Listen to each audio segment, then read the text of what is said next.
So today we're going to be doing a valve cover gasket on an E-Series N55. This happens to be 335 E92 body. Just going to be showing you guys how to replace the valve cover and the gasket as well. Just because I have a weird certain squealing noise that we'll actually put a clip in of that happening.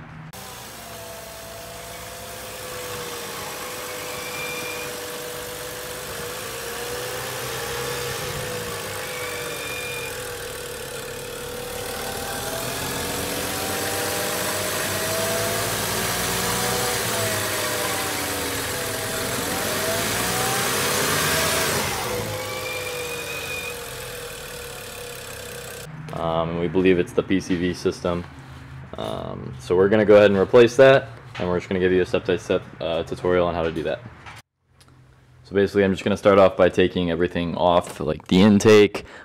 Usually want to take off the actual full pipe, especially on N55, since it kind of gets in the way with the valve cover. I'm going to take out the scoop, take out the box, and then I'm going to take off all the cowl and the air filter.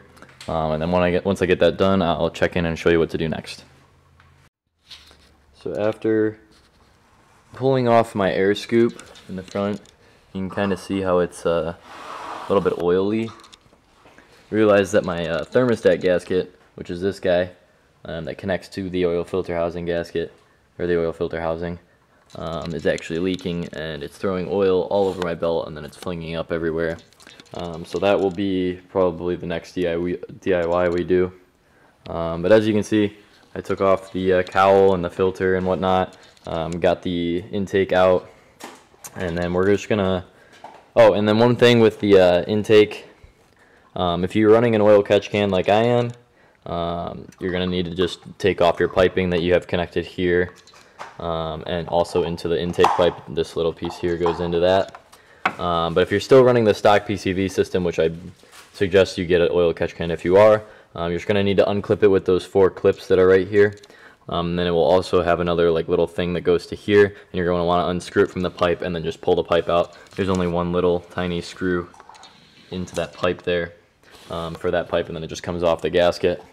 So yeah, if I'm just going to get started on removing this vacuum line, the coil packs, as well as this connector for the crankshaft actuator. I forget what it's called actually, but yeah. And then I'm gonna start disconnecting some of these lines, like the brake boost power, O2 sensors, just kind of get all the harness out of the way. I'm also gonna remove my cross beam. You just unscrew this bolt here.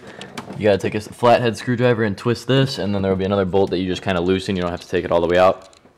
But yeah, just going to get everything like that out of the way, and then I'll show you what to do next. We're going to probably be removing the fuel lines and whatnot. So yeah. Alright, so if you haven't already, you're going to want to disconnect the battery. You probably should have done that in the first place. I know when I should get disconnected and when I shouldn't throughout the process.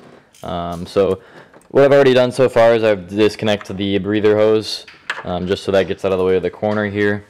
I have a kind of a weird sensor thing going on with JB4, because N55's JB4 is a hell of a lot different than N54.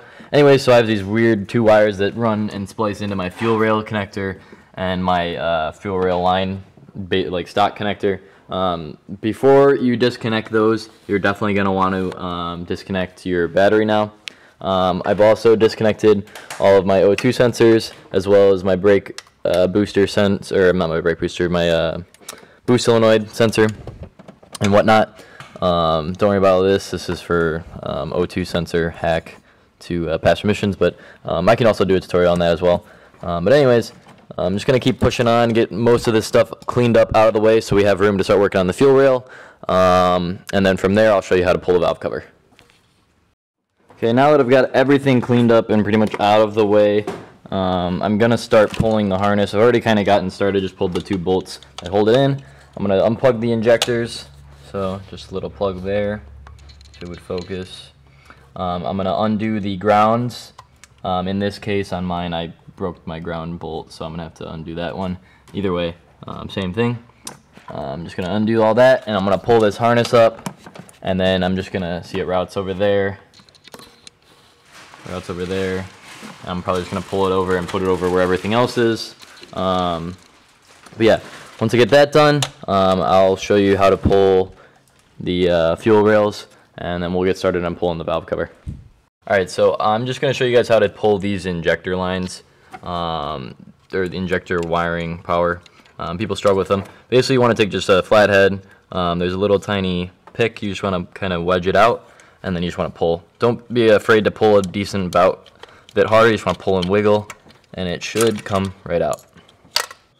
So basically, after pulling the harness and whatnot, everything is pretty much out of the way.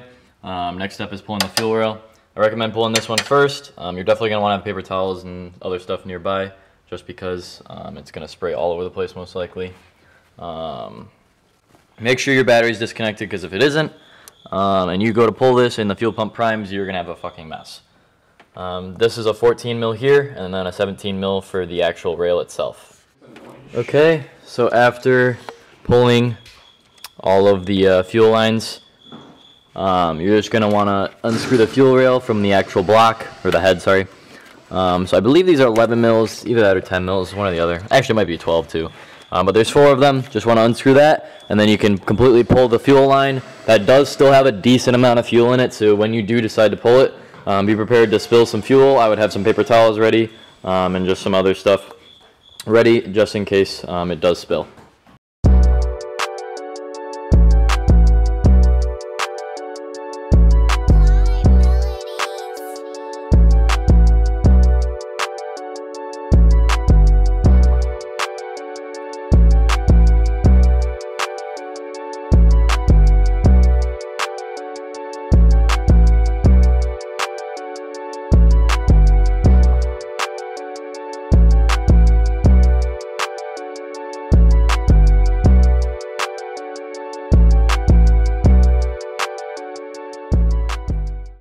Okay, as you can see, the fuel line is all pulled. Only thing left is to pull the like 28 some odd screws all the way around the motor, or around the valve cover, and then she will come up. I will go ahead and do a time lapse for you, and then I'll also show you, oh actually, you know what, I'm going to show you one more thing. Basically, for whatever reason on N55s, you have to pull this little plastic piece. This piece right here. It's pretty easy. I think it's only like 1 bolt. It's inside where your filter goes. It's like right down here somewhere. Oh, it's right there. You can't really see because there's not enough light, but it's right there. You got to use like swivels. It's a motherfucker to get out. Actually, it's not that bad, but you do have to use swivels and shit. It's kind of annoying. Once you get that out, there's probably, I think there's like 1 more bolt over here, but I don't think mine has it because I've done this so many times. And then you can just lift this piece out. It's pretty easy. Oh, and there's also a few bolts here. I think there's only 1 on mine for whatever reason. There's supposed to be 3. It's just like a little like plastic piece that goes right here. It's about probably a foot long. You just gotta pull this other plastic piece here, and then you should be able to lift this plastic piece up off of the windshield. It just like grommets in. It's pretty self-explanatory. It's not too difficult. I'll show you guys how that works right after I get it all off. I'll do a time lapse of that as well. Alright, as you guys can see, unfortunately the video ended shortly because it only goes in 10-minute spans on this camera for whatever gay reason. But we were able to pull the valve cover up. I highly suggest having at least 2 people to do this, just so one person can focus on like making sure it's staying above like the cam springs and the lobes and whatnot, and just lifting up the back end, back here, lifting up the back end, and then having the other person just kind of watch the front, lift up the front, and walk it out back. You're gonna definitely have to pull hard up on this just to get it to fit out, but with enough finesse, you'll be able to get it out. Just make sure you're not like bumping up on this stuff because you don't want to mess with any of the things over here. Just really focus on not screwing up, and take your time, walk it out easily. And as you can see, it is all pulled, and we're going to go ahead and put on the new valve cover, as well as make sure all the gaskets are seating properly, and then we'll go ahead and put it back on. Alright, so I'm just going to clean the gasket service from all the oil and just like the weird grime and shit. You want to make the most perfect seal possible. Please do not skip this step. It is actually fairly important, and you don't want to have your gasket leak because you didn't clean the surface. So I'm just going to go ahead and time lapse through this, and then we'll go ahead and put the valve cover on.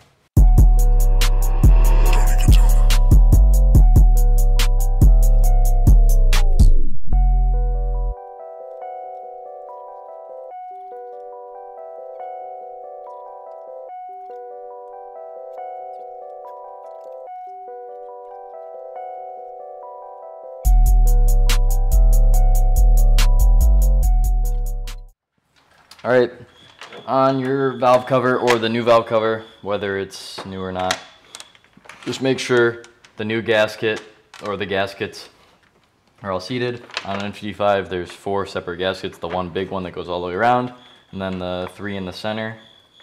Just make sure they're all seated. You can even take some oil and run your finger across of them, so it just kind of helps seat them down.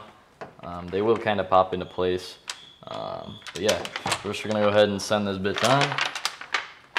And hopefully all goes well.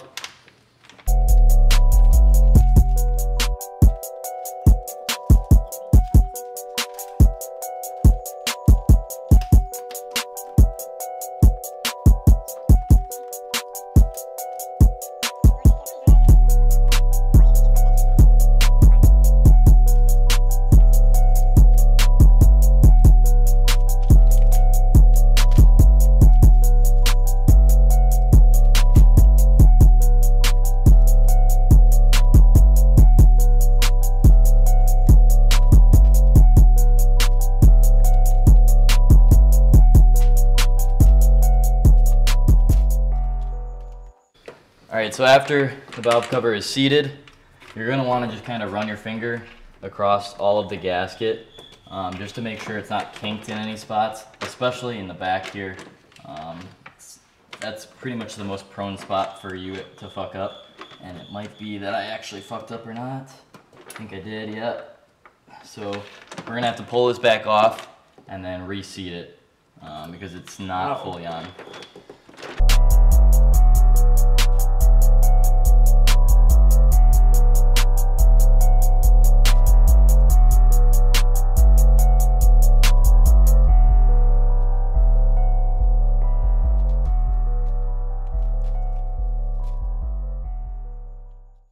This might take a couple tries.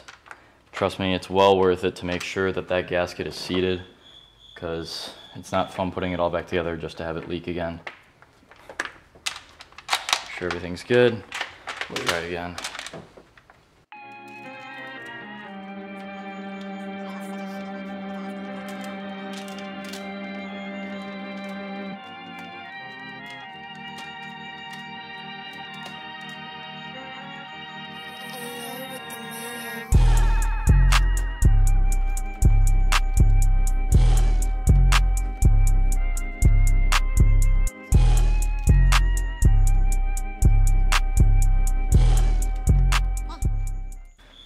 After doing that, you're going to want to go ahead and start screwing in the bolts. However, there is a pattern that you want to follow. I will link the PDF down below for you guys to download and just follow that pattern. It is N55 specific. You cannot use an N54 pattern. It has to be the N55 pattern. So we're going to go ahead and time lapse through that. So you're going to want to start tightening all the bolts down in a specific pattern. Just a disclaimer, don't use an electric ratchet to fully tighten them down. We just kind of use it to get it started, and then we'll actually hand tighten them, and then after that we'll torque them. Make sure you follow the pattern. Alright, so it is the next day. We decided to just end the night after we got the valve cover all tightened down. But after you get the bolts tightened down, I would just make sure you go around in the exact same order on that pattern. And just go around and torque them down with about, I think it's about 7 foot-pounds. We just kind of bottomed them out. I've done this so many times, I kind of know how much it needs to go. So I'm just going to leave it at that. I know it's good. But if you want, you can go around and follow the pattern and just torque them down to 7.5 foot-pounds or so. After that, we're going to go ahead and reinstall the fuel rail. I'm also going to put all my plastic stuff back in. You might have seen me in the time lapse pull this up. This kind of just pulls up. You just got to pull on it. It also just snaps right back into place. All you have to do is press back down. It's not too difficult. I'm going to put that little shield in again, as well as the thing under here. I'm going to put my thing back on, and then I'll get back to you guys when I start putting the wiring harness on and the fuel rail back on.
Okay, so once you get your main fuel rail installed, I definitely suggest screwing that down before you do anything. Just get everything started, like this guy here, the 17 mil. I would just have everything set up and ready to go. This goes this way. One suggestion I should make for you is that you definitely want to screw on the injector side of the cross rail. Screw on the injector side first, get it pretty much all the way down to hand threaded, and then screw it into the rail side, just because it makes it a hell of a lot easier when you're going to tighten it down. You don't have any problems, because you want the injector side to be as tight as possible and pretty much as far down as possible before you can get these started, since it doesn't leak, so you don't want it to leak on the injector side. But yeah, I'm just going to go ahead and time lapse through all this. Get all these installed, and then we'll move on to the next step.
So if you actually are just replacing your valve cover because you had the same issue as me with the squealing issue, you're going to notice that there is like something missing here on the new valve cover, or at least on mine. I ordered mine from eBay. It's like $100. I'll link it in the description. Anyways, you're going to be missing this little piece. You're just going to want to pull that off of the other valve cover, the one that was on your car. And you're going to want to screw it in. For whatever reason, mine, like on the stock one, it has these little like these bronze brass like grommets that they thread right into. On this one they didn't have it. I could have ran to the store and just got new grommets to put in and then thread those in, but but instead I just decided to just send it, and I just used the bolt as a tap, and it tapped itself.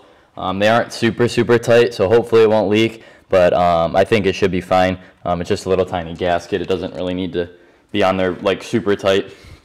All right, but as you can see, finished all of the fuel rails. Those are all tight and snug. Like I said, you want to tighten the injector side first, and then tighten the fuel rail side. I'm going to go ahead and just start plugging everything in. I'm going to plug in my O2 sensors. I'm going to plug in my brake boost, and I'm also going to plug in my fuel rail sensors, and just get everything plugged in and ready to go so I can start putting everything else back together. All right, as you can see, got everything plugged in. Brake boost is plugged in, O2 sensors are plugged in, all that stuff. I don't know why I keep calling this brake boost. It's a fuel rail sensor is half plugged in, actually. I forgot about that. Good thing I'm double checking. Everything else is plugged in. This is plugged in.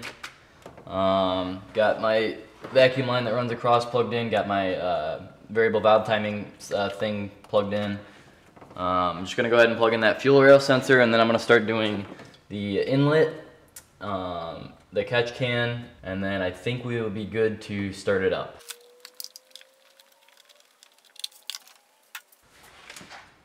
Alright, and you're just going to want to plug your battery back in at this point, and then go ahead and give it a start.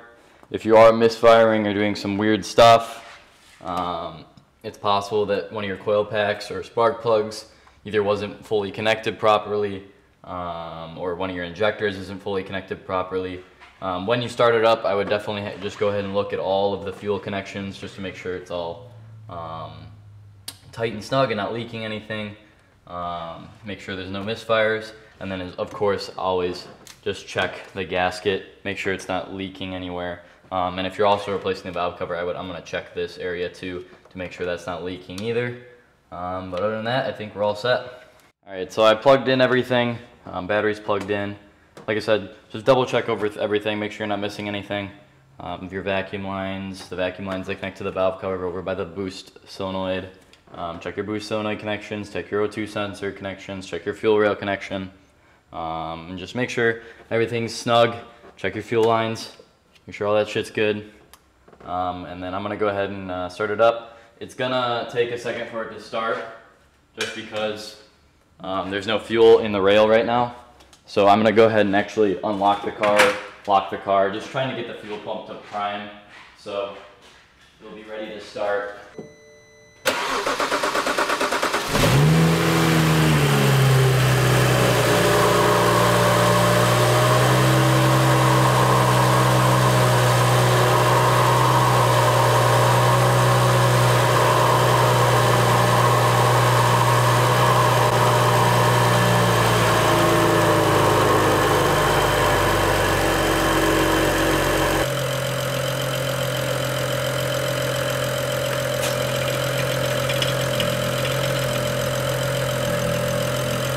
Looks good to me. Just gonna go ahead and shut it off now and put everything back together. Okay guys, that has been a valve cover DIY on a N55 E series or E chassis. This happens to be an E92 335i. So yeah, that's how you replace your valve cover or your valve cover gasket, either one or both. I do kind of recommend, if you're at around a 60,000 mile mark or higher, if you're gonna do a valve cover gasket DIY, just bite the bullet, buy a $100 valve cover and replace the valve cover too, because it's very likely that your PCV valve system is going to fail within the next 10 to 20,000 miles if it hasn't already. So I highly recommend doing that and get that replaced so that you don't have to worry about that in the future. But other than that, that's all for you guys. Make sure you guys like, comment, subscribe, and watch out for the next DIY.